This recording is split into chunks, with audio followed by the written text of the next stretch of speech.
Kumusta na mo diya tanan? Mga G sa tanan. Sa ngalan sa Ama, sa Anak, ug sa Espiritu Santo. Amen.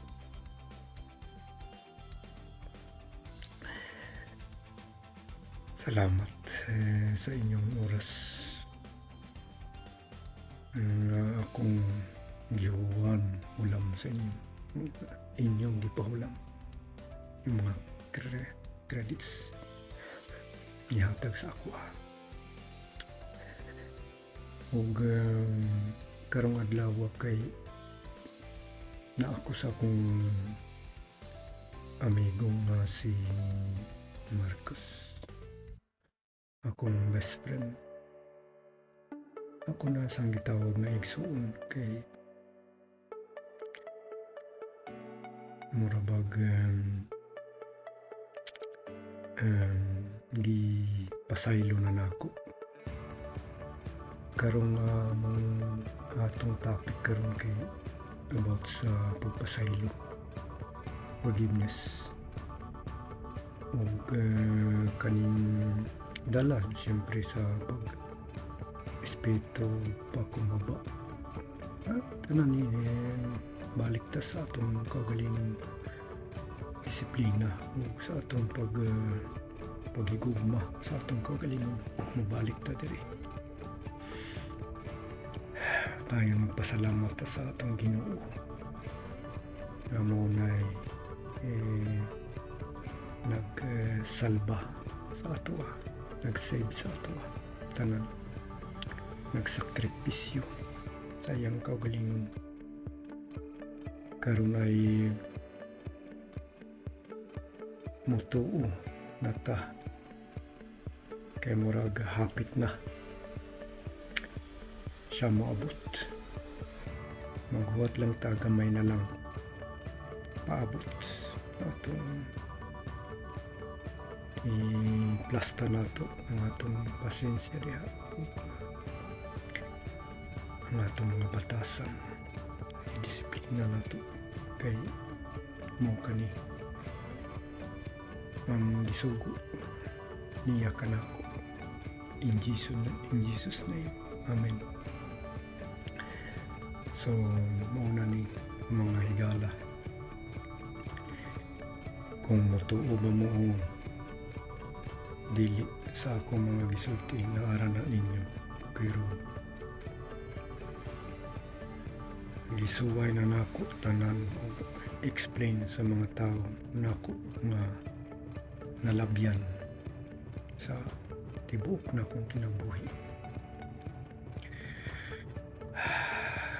Ga-vibrate na ko mga nindot nga pamaagi, pagsulti o paghuna-huna. So meaning dili na ko sa akong will, dili na ko ganahan mamakak sa inyo kay gihatag na nako tanan, gihalad na nako, gidisplay na nako tanan saya akong mga sala. So mao kani ang pulong ni Rosauro karon. So kitay magpasaylo, pasayloon nato ang nakahimog sala sa ato. Di sa kalimot na magpasaylo sa atong kaugalingon kay mao kani ang emosyon sa atong pangunahuna, ang atong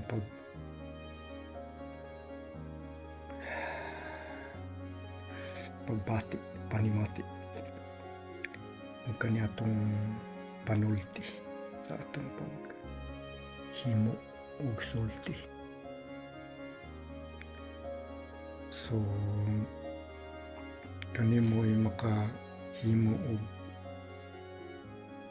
tarong nga komunikasyon o pagsabot sa usa't usa. Amen. Mao kani ang pulong ni Rosauro karon. So maura Kani ang akong ihatag sa inyo ha. Salamat. Napay sunod ani. Dili pa ni katapusan. So, mutuo ta o dili. Pero manalig ta sa atong kaugalingon o sa pangalan ni Jesus Kristus. Amen. Salamat. Vibrate love, peace, and understanding. And last but not least, forgiveness. Don't forget gratitude. Peace. University out, and thank you.